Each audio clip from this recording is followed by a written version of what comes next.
네, 여러분 안녕하십니까? 손에 잡히는 세금 지킴이 김대기 대표입니다. 요즘에 이제 주택 임대 사업자에 대해서 문의를 많이 주십니다. 주택 임대 사업자가 이제 면세 사업자인데 요즘에 이제 2월 10일까지 면세 사업자 사업장 현황 신고라는 걸 하라고 지금 국세청에서 이 카톡 등을 통해서 이제 좀 많이 받으시는 모양입니다. 그래서 이번에 지금 사업자 등록도 작년에 했고 그래서 이거 면사업 신고를 해야 되느냐 말아야 되느냐 그리고 어떠한 경우에 해야 되느냐 이게 임대소득세를 신고하는 것이냐 라는 질문들을 많이 주시는데요. 그래서 이 사업자 현황 신고서를 작성을 할 때 내가 지금 주택이 몇 채가 있는데 이런 경우에는 어떻게 해야 되느냐라는 질문들을 많이 주십니다. 그래서 보통 이제 주택 임대 소득은 이제 내가 주택을 몇 채 보유하고 있느냐, 이제 부부가 몇 채 보유하고 있느냐에 따라서 월세만 과세할 것이냐, 이제 전세에 대해서도 전세 보증금에 대해서도 과세를 할 것이냐 이렇게 나눠집니다. 이런 부분들을 좀 많이 궁금해하시고 또 이제 뭐 세 채 이상 갖고 계신 분들에 대해서 이제 뭐 소형 주택이라는 의미가 뭐냐? 소형 주택이 있는데 이 소형 주택은 그 소득세를 안 낸다고 하는데 진짜 안 내는 것이냐? 라는 질문들을 많이 주시거든요.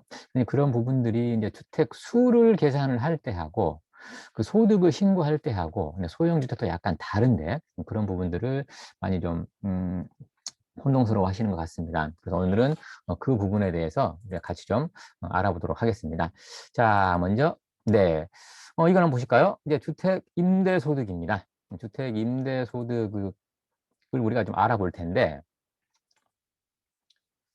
자, 여기 지금 주택 임대소득이, 자, 월세를 받을 수가 있고요. 또 전세 보증금을 받을 수가 있겠죠. 그러면 내가 이제 집이 몇 채 갖고 있느냐에 따라서 이 월세의 과세가 될 것이냐, 아니면 이 전세 보증금도 과세가 되느냐, 라는 문제가 생길 수가 있고요. 주택이 세 채 이상 되면은 전세 보증금도 과세가 된다고 하는데, 과연, 다섯 채가 있어도, 과세가 전세 보증금이 안 될 수가 있습니다. 근데 그런 부분들이 어떤 부분들이 있는지라는 부분들을 좀 알아보도록 하겠습니다. 그래서 자, 이렇게 한번 볼까요? 자, 주택 임대소득을 이제 우리가 그 과세를 할 때, 자, 그 대상이 있겠죠. 주택이 몇 채냐에 따라서 과세 대상이 있을 거고요.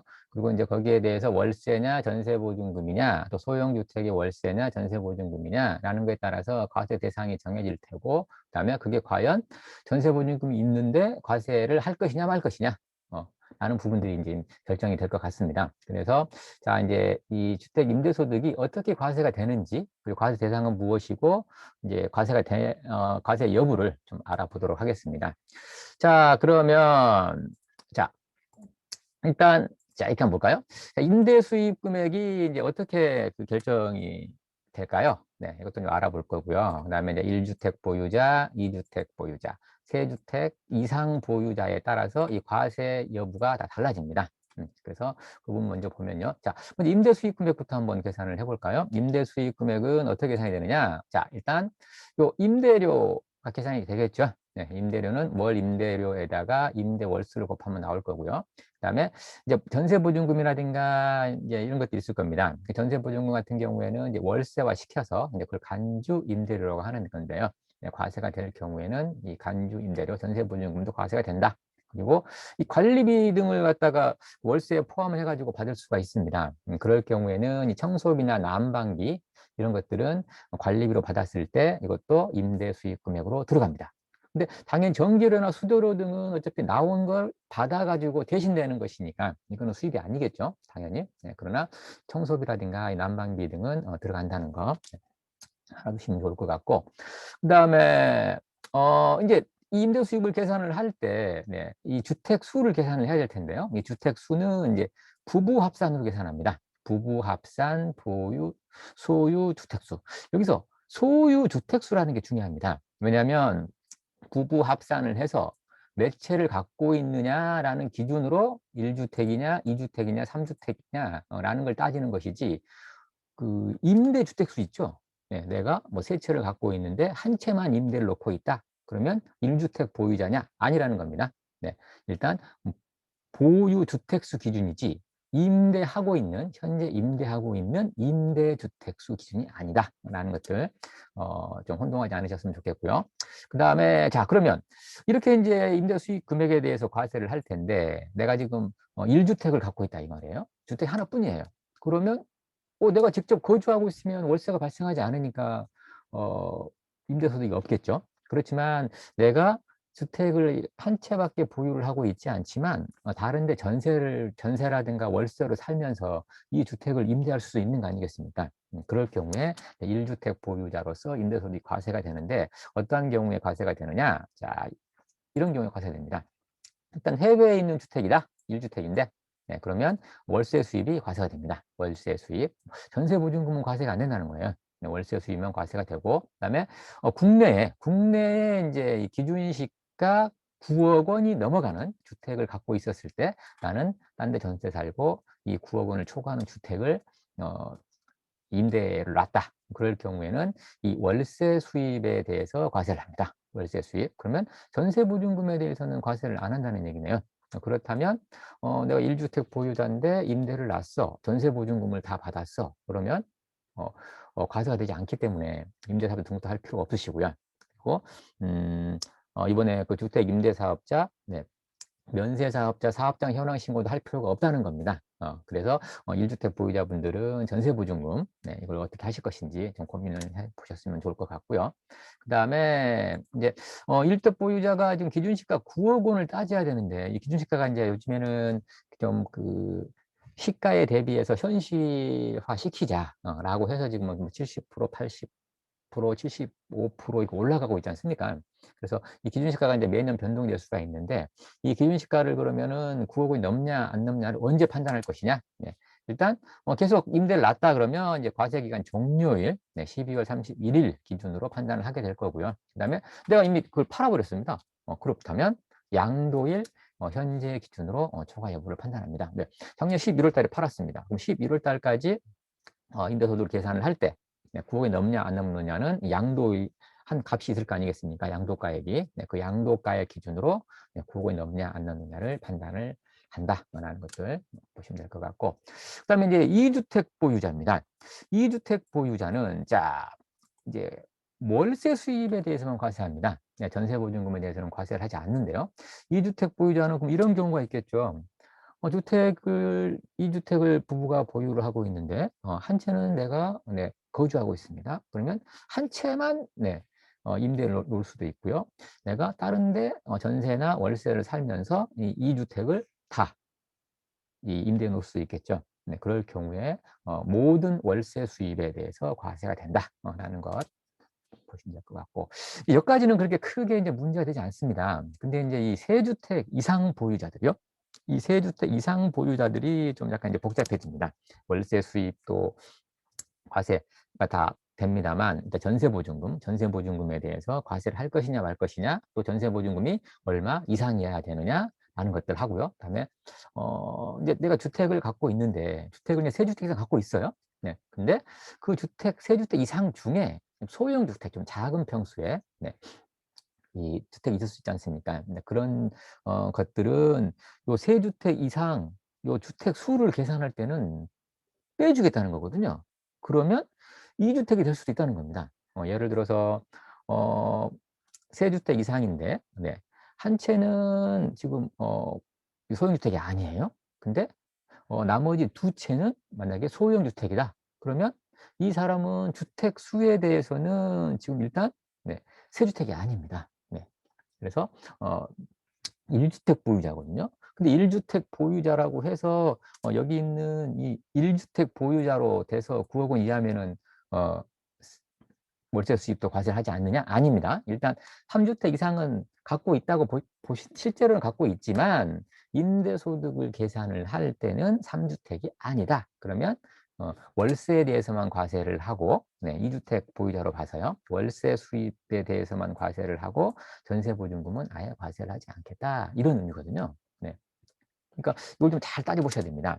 그래서 이제 이거 한번 차례대로 한번 볼까요? 자, 일단은 이 세주택 이상 보유자로 판정이 되면요. 내가 일단은 세주택 이상 갖고 있다.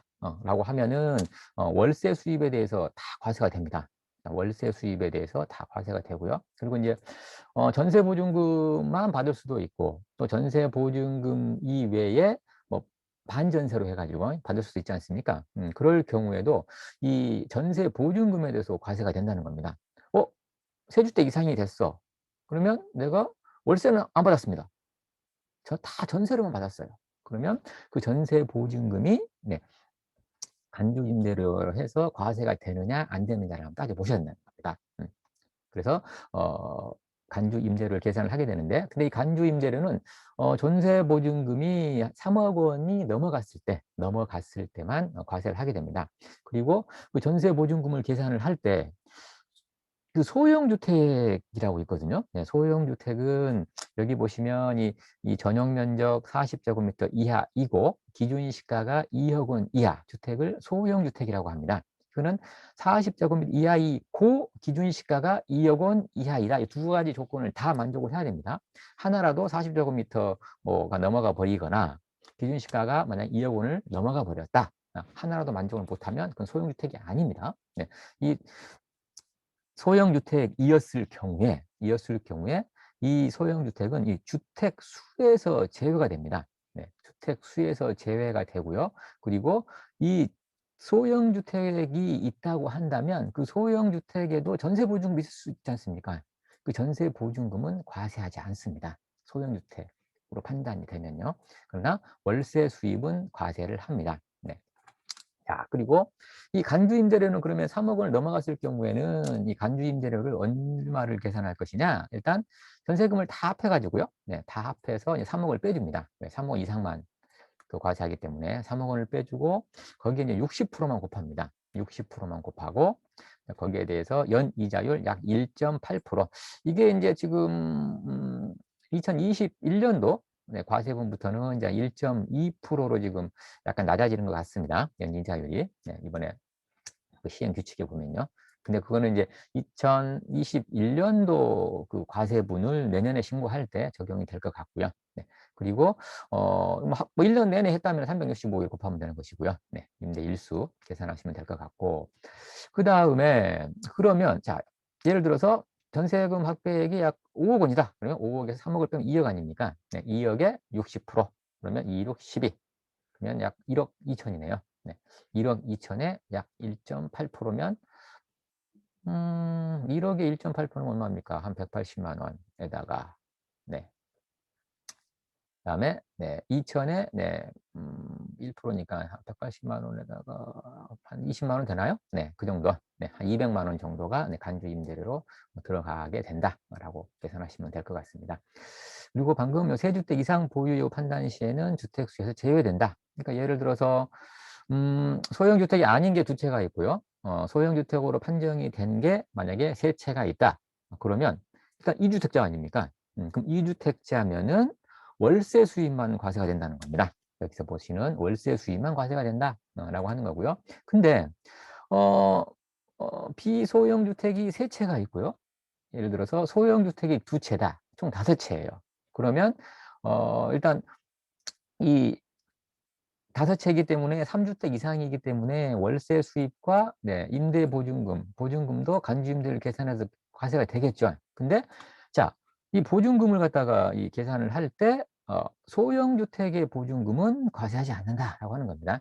소형 주택의 보증금은 과세하지 않고 소형 주택이 아닌 네 주택에 대해서 그 전세 보증금만 과세가 된다. 이걸 좀 이렇게 좀 풀어 놨더니 쪼끔 좀 헷갈릴 수가 있습니다. 그래서 어 이거랑 같이 보면서 한번 보도록 하겠습니다. 자, 이거 잘 보이시는지 모르겠네요. 자, 이제 주택 임대소득 과세 여부인데요. 자, 1주택 보유자냐, 자, 아니면 이제 2주택 보유자냐, 뭐 3주택 이상 보유자냐에 따라서 달라진다 그랬죠. 자, 그래서 여기서 한번 보겠습니다. 자, 임대주택이 전세 보증금을 한 5억 받았다고 보겠습니다. 그리고 뭐 월세는 한 50만 원 받았다. 라고 했을 경우에 자, 1주택 보유자가 나는 전세에 살면서 네, 한 주택 있는 거를 임대를 줬다라고 했을 경우에 기준 시가가 9억 원 이하이다. 그러면 전세 보증금에 대해서도 비과세, 네, 여기 월세에 대해서도 비과세 된다는 겁니다. 네. 둘 다 과세가 안 된다는 거죠. 근데 1주택 보유자를 하더라도 이게 국내에 있는 주택 같은 경우에 이 9억 원을 초과했다. 그러면 월세에 대해서 과세를 한다는 겁니다. 전세보증금 5억에 대해서는 네, 과세를 안 하지만 여기 이 월세에 대해서는 과세를 하게 된다 라고 하는 것입니다. 그래서 월세 과세 대상은 50만 원이 되겠죠. 이 50만 원은 지금 월세 50만 원이니까 곱하기 12 하면 약 한 600만 원 정도 될 것 같네요. 600만 원에 대해서는 과세가 된다라고 보시면 될 것 같고. 자, 2주택 보겠습니다. 자, 2주택 있는 경우에 자, 한 주택은 내가 살고 있어요. 그리고 하나의 주택만 네, 그 월세를 줄 수 있겠죠. 뭐 전세보증금 한 4억 잡아볼까요? 월세 한 40만 원 잡아보겠습니다. 그러면 어차피 2주택 보유자는 무조건 이 월세에 대해서는 과세가 됩니다. 뭐 기준시가가 9억 원이냐 9억 원 초과냐 따질 필요 없이 네, 일단 이 월세 소득에 대해서는 무조건 과세가 된다.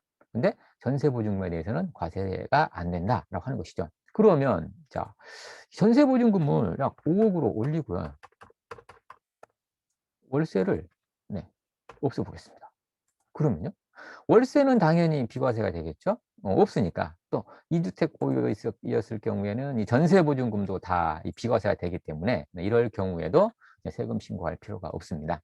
그리고 이번에 뭐 주택임대사업자 현황 신고도 안 하셔도 될 것 같고요. 네, 그래서 2주택을 보유하신 분으로 판단이 되신 분들은 이 전세보증금 신고하기가 귀찮다라고 한다거나 그럴 경우에는 또 전세보증금으로 전환을 하시는 것도 하나의 방법이 될 텐데 근데 워낙 이율이 낮아서 말입니다. 월세 수익보다는 더 적은 수익률을 가져갈 수가 있기 때문에 이런 부분들은 좀 고려를 해 보셔야 되지 않을까 네, 생각이 듭니다. 자, 그러면 이제 세주택 이상 보유자 한번 볼까요? 자, 세주택 이상 보유자가 자, 거주주택이 있을 수 있겠죠? 네. 근데 이 거주주택을 포함을 해서 이 세주택 이상을 따지게끔 되어 있습니다. 근데 거주주택은 보통 소형주택이 아닐 확률이 크죠. 네. 비소형 주택이라고 간주를 하고요. 이 거주주택이기 때문에 전세보증 월세가 없을 겁니다. 임대소득은 발생하지 않는다라고. 또 물론 거주주택이 없이 무조건 다 임대할 수도 있을 겁니다. 네. 당연히. 근데 일단 한번 거주주택이 이제 비소형 주택 하나 갖고 있고 그다음에 자, 두 번째 주택부터 이제 자, 임대를 놓는데 자, 일단 임대주택 하나, 비소형 주택입니다. 네. 그래서 소형이 아니기 때문에 여기 한 5억 원 하고 50만 원 정도 월세가 나온다라고 판단을 해 보겠습니다. 자, 그다음에 또 두 번째 주택이 있는데 이것은 지금 되게 소형 주택으로 간주를 해 보겠습니다. 소형 주택이라서 한 2억 원에 대해서 20만 원 정도 이런 식으로 과세가 된다고 봤을 때 그러면 이 상태에서 한번 보겠습니다. 지금 소형주택이 한 채가 있죠. 이 소형주택은 주택수에서 제외된다고 그랬습니다. 그러면 이 소형주택 요거는 주택수에서 제외를 하고요. 비소형주택이 지금 두 채죠. 그러면 비소형주택이 두 채면 2주택 보유자가 되는 겁니다. 2주택 보유자였을 경우에는 지금 월세만 과세가 되지 않습니까? 아까. 네, 그래서 월세만 과세가 된다 이겁니다. 여기서 월세만 과세가 되는데 일단 여기 소형주택의 월세도 있죠. 네, 이 소형주택의 월세도 같이 과세가 된다라고 하는 겁니다. 같이 과세가 된다. 자, 만약에 소형주택이 또 한 채 더 있다고 볼까요? 소형주택이 한 채 더 있어서 이것도 뭐 2억에 뭐 한 15만 원 정도 네, 받는다고 가정해 보겠습니다. 그렇다면은 지금 집이 4채는 갖고 있으나 소형주택이 2채이기 때문에 네, 2주택 보유자죠. 비소형주택이 2채이기 때문에 네, 2주택 보유자로서 그러면 월세만 과세되겠네요. 네, 월세만 과세가 되는데 여기 보시면 소형주택의 월세 여기 두 개 합한 35만 원과 비소형주택의 월세 50만 원, 월세에 대해서는 과세가 된다라고 하는 것입니다. 자, 그러면 이제 이건 알겠는데 이제 비소형주택이 한 3채가 있다라고 한번 봐보겠습니다. 비소형주택이 있는데 이게 한 4억짜리다.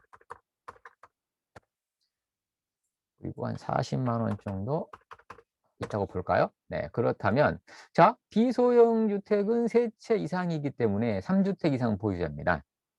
30세 이상 보유자는 월세와 전세 보증금에 다 과세가 됩니다. 그러면 월세는 과세가 되면은 다 과세가 된다 그랬죠. 소형주택이든 비소형주택이든 다 과세가 되기 때문에 소형주택 35만 원, 그다음에 비소형주택 90만 원 다 과세가 됩니다. 그렇지만 전세보증금은 자 소형주택의 전세보증금 요 4억은 과세가 안 된다고 했지 않습니까? 네, 그래서 4억은 과세가 안 됩니다. 그리고 요 비소형 주택에 대해서 여기 5억하고 4억, 9억이 과세가 되는데 자, 과세 대상 금액은 얼마냐? 6억이 됩니다. 왜? 3억은 빼준다 그랬잖아요. 네, 그래서 5억에 4억을 더하면 9억인데 9억에서 3억을 뺀 6억이 과세 대상 금액으로 전세보증금은 된다. 이렇게 보시면 될 것 같습니다. 아까 소형주택은 전용 면적 40제곱미터 이하이고요. 기준 시가가 2억 원 이하의 주택을 소형주택이라고 하는데, 자, 그래서 지금 이건 좀 잘 따져 보셔야 됩니다. 비소형주택이 몇 채냐, 소형주택이 몇 채냐, 거기에 따라서 전세보증금이 소형주택의 전세보증금 과세가 안 되기 때문에 비소형주택의 전세보증금만 따져야 하나, 소형주택의 월세는 과세가 된다. 이겁니다. 그래서 이 부분이 지금 많이 좀 혼동스러워 하시는 것 같아요. 소형주택과 비소형주택이 같이 혼재되어 있었을 때 2주택으로 판단이 될 수도 있고 3주택 이상자로 판단이 될 수가 있는데 2주택 이상자로 판단이 돼버리면 뭐 월세만 과세하기 때문에 큰 문제는 아닙니다만 3주택 이상 보유자로 판단이 됐을 경우에 전세보증금과 과세가 되는데 소형주택은 전세보증금이 과세가 되지 않는다. 그리고 비소형 주택만 전세보증금이 과세가 되지만 일단 3억 원 이상 금액이 과세가 되기 때문에 3억 원은 빼주면 된다라고 하는 것입니다. 자, 정리해 보겠습니다. 자, 1주택 보유자는 9억 원 이하면 세금이 없다. 근데 9억 원을 초과하게 되면 월세에 대해서만 과세를 한다. 그리고 2주택 보유자는 전세 보증금만 있었을 경우에는 비과세된다. 근데 월세가 조금이라도 있으면 월세만 과세가 된다라고 하는 거고요. 마찬가지입니다. 뭐 임대주택이 뭐 2채 있다라도 마찬가지라는 거죠. 네. 이게 전세보증금 과세가 안 되기 때문에요. 월세만 과세가 된다는 거. 그다음에 3주택 이상 보유자는 이 소형주택이 몇 채냐, 또 비소형주택이 몇 채냐라는 거에 따라서 달라질 수 있겠다라는 것입니다. 소형주택이 2채 있어서 비소형주택이 2주택 이하이면 월세에 대해서만 과세가 된다라는 것이고요. 소형주택이 있고 또 비소형주택이 만약에 3채 이상이 돼버렸다라고 한다면 아까 말씀드렸듯이 여기 소형주택의 전세보증금과 비소형주택의 전세보증금가요? 소형주택의 월세와 비소형주택의 월세가 과세가 된다라는 것. 이렇게 이해하시면 훨씬 쉽지 않을까 싶습니다. 자, 그래서 오늘은 주택 임대소득이 이제 과세가 되느냐, 그렇지 않느냐, 라는 부분들 한번 같이 한번 알아봤습니다. 그래서 뭐 제 블로그에도 지금 이것에 대해서 지금 말로 좀 이렇게 풀어놨습니다만 글로 좀 풀어놨는데요. 일단 자세한 거는 제 블로그에 확인하셔도 되고 또 그렇지 않으면은 여기 지금 제가 설명드린 것들 뭐 이거 이해하시면 충분히 이해하실 수 있을 것으로 생각이 듭니다. 네, 오늘은 여기까지 하겠습니다. 다음에 더 좋은 주제를 가지고 다시 인사 올리도록 하겠습니다. 네, 감사합니다.